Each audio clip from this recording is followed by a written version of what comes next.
our vision is a sustainable future for Europe based on FTTH.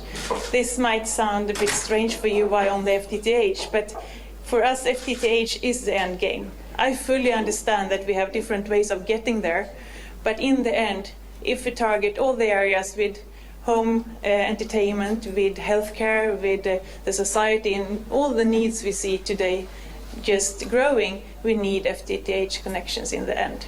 And how to get there is a big challenge for all of us, but we are looking into that from our side in the industry. And we do that via different ways. We have different working committees. We're based in Brussels, but as I'm doing today, I'm out meeting with all the member states all through the year. So as we speak right now, we also have a big Investors Day going on in Vienna with the World Bank, the European Central Bank, because financing and investment and return of investment is one of the key drivers today in the big discussions going on.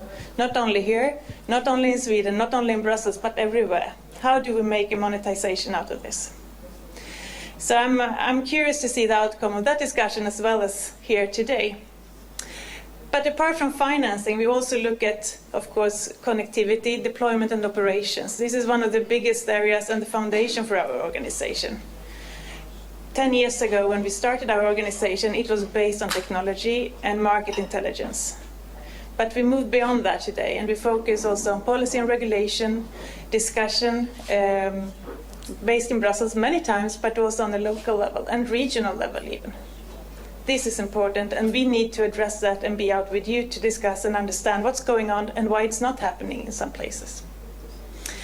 Apart from that, we also look at smart cities. That is also one of our focus groups, a committee fairly new for us, but it's growing every year. It's based in Switzerland, actually, and working on that region, targeting some of the Eastern European countries, Austria, Switzerland, and South. And we hope to bring that up more to Central Europe as well. So we are also one of many FTTH councils. The European one is the oldest one, but also the biggest one. We are one of 150 members about. Rashid Masari, I see Prismian, I saw Duraline here today. Those are 3 of our members. But we're also now open for operators. That's a big challenge and a big step forward for us to address more operators. I would like to see Vodafone, Orange, and 3, T-Mobile, all of you guys joining us in the discussions, because it's important to us to understand what you are doing and your next steps, as well as the industry want to have a discussion.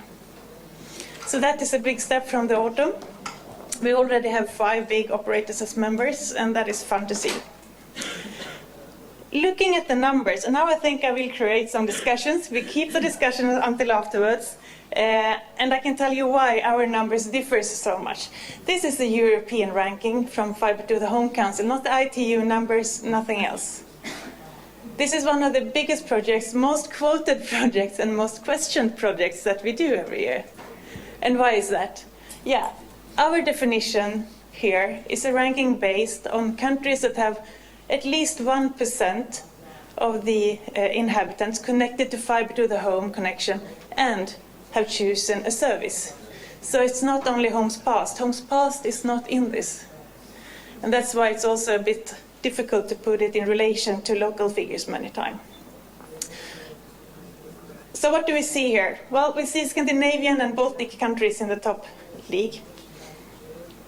As being a Swede, I think that's great, even though I think we can do better. What we're missing here is actually the big economies of Europe. You can see France, you can see Italy and Spain, but where do we have UK and Germany? There is much more to be done and much more to happen, and we need to stimulate the development much more. What we will do this year is actually to add a few things. This might be a bit misleading, just looking at how many end consumers are actually choosing a service. That is a nice step, but it also maybe not give you the full picture, because you build your extensive networks, you pass a lot of homes, you might have a dark fiber network, and that is not shown here. So we will complement these figures for this year to also give you a reflection of how close the end consumer that you actually are. Because as we all know, you look at the Wi-Fi networks, you look at the mobile networks, they also need fiber. more and more out in the networks. And then you get closer and closer to the end consumer. So the step out to the end consumer on the rural side or in the cities outside the closer areas is actually decreasing all the time, which is positive. And we also want to reflect that and give this a more positive flavor. If we look at the data across the globe, Europe is not lagging behind that we always hear about. But of course, we are not in the league of Asia-Pac or the Middle East at the moment. But we're working to get there. If you look at the Romania figures, I don't know if you're interested in them. I put them in the presentation. Here I would really like to reach out a hand and say that we need more input from you here in the room, from the organization here. If you're an operator or a municipality or whatever and want to contribute, I'm happy to talk to you because we need more input to this data. But these are the figures that we had last year when we updated it between 2013 and 2014, and we do it every year. So feel free to comment and add and just give us a shout if you feel that this is totally out of the way.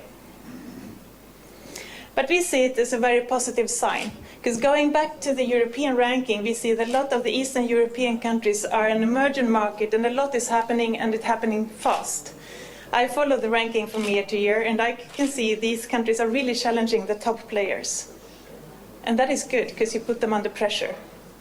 So I like to see this year-to-year movement. However, the big topics for us at the moment is usually the discussion about FTTH is not needed, you don't need the capacity. We can have the same result with Wi-Fi networks or mobile networks. It's too expensive, it's not relevant, we don't want it, and governments, do they have more urgent questions to discuss and decide on? These are the myths and the topics that I usually discuss, and I think you already heard the answers, and of course, you can put them to us, but we have the answers, and we want to discuss it with you to make you understand that this is a different solution, of course, but it's also an enabler. We don't only talk capacity, we talk the possibility to create something new. The demand issue, there is clearly a demand. We can look at companies, we can look at the end consumer. We have a lot of studies showing that the end consumer today is requesting higher and higher capacity and a greater and greater scale.